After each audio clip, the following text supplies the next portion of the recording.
Assalamualaikum warahmatullahi wabarakatuh, murid-murid tahun 6 di KM. Okey, setelah seperti yang mana yang cikgu telah katakan sebelum ni ya, cikgu akan memuat naik satu video baru mengenai cara menjawab lembaran kerja yang telah cikgu berikan di kantin pada minggu lepas. Okey, tanpa membuang masa, kita mulakan ya. Okey, soalan yang pertama. Okey, soalan senang ni ya, sebab awak hanya perlu pilih jawapan, bulatkan jawapan kamu berdasarkan pilihan-pilihan, ada 4 pilihan. Okey, soalan 1. Okey. Rajah 1 menunjukkan satu penyiasatan yang dijalankan oleh Siti. Apakah bentuk interaksi antara tikus-tikus di atas? Okey, tikus ni dimasukkan dalam satu bekas dan ditutup dengan kasar dawai. Kasar dawai ni membolehkan udara masuk untuk tikus-tikus ni terus hidup lah. Terdapat juga air dan juga makanan. Okey, ada 4 ekor tikus. Agaknya apa? Ya, A. Kerjasama, B. Persaingan, C. Pembiakan, D. Perkumuhan. Okey. C dengan D ni tidaklah kerana dia bukan satu daripada bentuk interaksi ya. Okey, sekarang ni antara kerjasama dengan persaingan lah. Okey, kerjasama. Okay, adakah ianya kerjasama? Kerjasama untuk buat apa?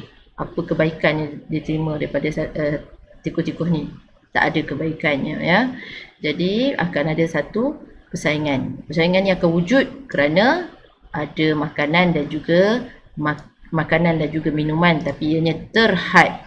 Okey, jadi mereka dikurung dalam satu bekas dan mempunyai sumber makanan dan juga air yang terhad. Jadi mereka akan bersaing ya, kerana air dan juga makanan adalah salah satu daripada keperluan untuk tikus-tikus ni untuk terus hidup lah ya. Kalau tak dapat, dia akan mati. Okey, seterusnya soalan nombor 2. Rajah menunjukkan reaksi seorang budak perempuan apabila mendengar bunyi guruh. Okey, bila dia dengar bunyi guruh, awak nampak apa jadi buat tangan dia? Dia tutup telinga. Okey, apakah kesimpulan yang dapat dibuat daripada reaksi budak perempuan itu? A. Manusia boleh mendengar. B. Manusia berasa takut bila terkejut. C. Manusia bergerak balas terhadap rangsangan. D. Manusia melindungi diri daripada bahaya. Okey, dekat sini ini rupanya merupakan ulang kaji daripada tajuk tahun 4 ya. Okey. Kenapa dia tutup telinga? Sebab dia mendengar bunyi guruh. Bunyi guruh ini merupakan satu rangsangan. Ya, gerak balas yang dia buat adalah menutup telinga dengan menggunakan dua belah tangan dia. Angkat telinga, tutup. Itu adalah rangsangan daripada itu adalah gerak balas daripada rangsangan, iaitu bunyi peti tadi ya, bunyi guruh yang kuat tadi. Jadi ini adalah jawapan dia C. 2C ya, manusia bergerak balas terhadap rangsangan. Okey, 3. Sepohon kayu pokok bunga ditanam dalam sebuah pasu dan tidak disiram selama seminggu. Ramalkan apa yang berlaku. Kalau kita tak siram pokok selama seminggu, apa yang berlaku? A. Pokok akan hidup subur. Ini ajaib ya. Okey, B. Pokok bunga boleh berbunga pula ya. C. Pokok bunga dan tumbuhan lebih tinggi. Pokok bunga akan tumbuh lebih tinggi, membesar lebih tinggi ya. C. Pokok bunga akan menjadi layu. Kalau tak disiram, iaitu air tadi tu adalah keperluan asas pada tumbuhan, jadi dia akan menjadi layu ya. Dia tak mahu menjadi hidup lebih subur. Ya. Tak dapat buat makanan, takkan jadi lebih subur, takkan jadi boleh berbunga dan tumbuh tinggi ya. Maka jawapan yang tepat adalah D. Ya, pokok itu akan menjadilah layu. Dia tak mati, dia akan layu. Kalau berterusan, akhirnya mungkin akan matilah ya. Setakat seminggu tu dia akan jadi layu lah ya. Okey, soalan seterusnya, soalan nombor 4. Rajah menunjukkan satu penyiasatan tentang proses fotosintesis. Kedua-dua tumbuhan disiram dengan air setiap hari. Tumbuhan Q tidak dapat menjalankan proses fotosintesis berbanding tumbuhan P. Sebab apa ya? Antara berikut, yang manakah diperlukan oleh tumbuhan Q untuk menjalankan proses fotosintesis? Okey, tumbuhan P dapat air, dapat udara, dapat cahaya semua ya. Okey. Manakala tumbuhan Q ni diletakkan dalam kotak ya, dan dibuat lubang di bawah ni, di belah kanan ni. Okey. Bila ditutup dengan kotak, apakah yang dihalang? Yang menghalang? tumbuhan ni daripada membesar dengan sihat. Ataupun menjalankan proses fotosintesis. Maaf menjalankan fotosintesis. Antaranya ialah dia tidak mendapat cahaya. Apa saja yang ditutup dalam kotak tidak mendapat cahaya matahari. Air dapat ya, dia dah tulis dekat sini. Awak jawab air. Air tak ada lah sebab dia dah cakap kat sini dah kan. Dia cakap disiram dengan air setiap hari. Takkan dia tak kata tak dapat air pula kan. Klorofil dua-dua ada daun ya. C, cahaya matahari. Yang ni dibiarkan di luar manakala ini dilindungi dengan kotak, dimasukkan dalam kotak yang dalam hitam ya. Jadi dia tak dapat cahaya matahari. Karbon dioksida masuk. Mana karbon dioksida ni dimasuk melalui gas ni masuk melalui lubang yang telah ditebuk di sebelah bawah ni.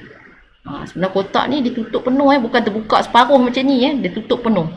Tutup habis. Jadi tak ada cahaya masuk langsung. Jadi jawapan dia C lah ya.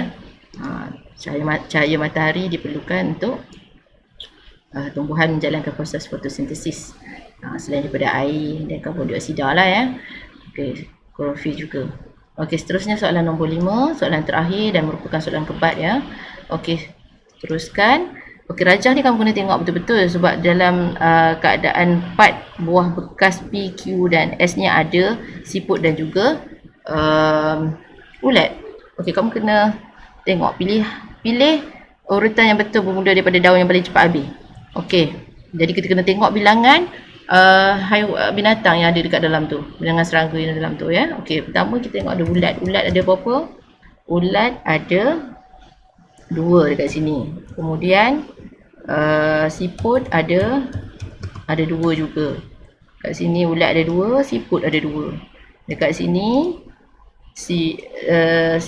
ulat ada 3, siput ada 3. Okey, ulat ada 2, ada 3, siput ada 3. Dekat sini kita ada siput, ada ulat. Ulat ada 3, siput ada 1, ada 2 ya, siput ada 2. Okey. Siput ada 2, maaf ya.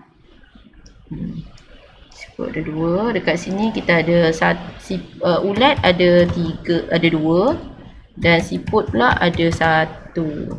Okey.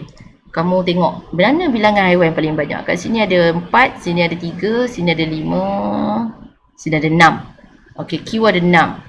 Pada pemikiran kamu lah kan. Lagi banyak haiwan lagi cepat makanan habis ke lagi sikit haiwan lagi cepat makanan habis? Jadi jawapan yang betul, lagi banyak haiwan duduk dalam satu bekas ni lagi cepatlah makanan tu habis. Jadi kita akan mula dengan Q. Okey, pilihan jawapan sekarang ni ada dua-dua Q, C dengan D. A dengan B reject terus lah ya. Okey, ni tak nak lah ya, yang ni reject. Okey, reject. Alright, sekarang C dengan D. Okey. Pilihan yang kedua S dengan P. S dengan P. S sini S ada ni yang 5, sini ada 2. Jadi jawapan dia S dan P sini. Alright. Jawapan dia Q, S, P dan R berdasarkan bilangan haiwan. Okey, sekian saja kelas saya pada kali ini. Saya harap saya dapat bantu sedikit sebanyak murid-murid dan saya harap ya awak semua boleh buat pembetulan ya kalau ada kesilapan. Okey, sampai di sini saja kelas cikgu hari ini. Sekian, terima kasih. Bye.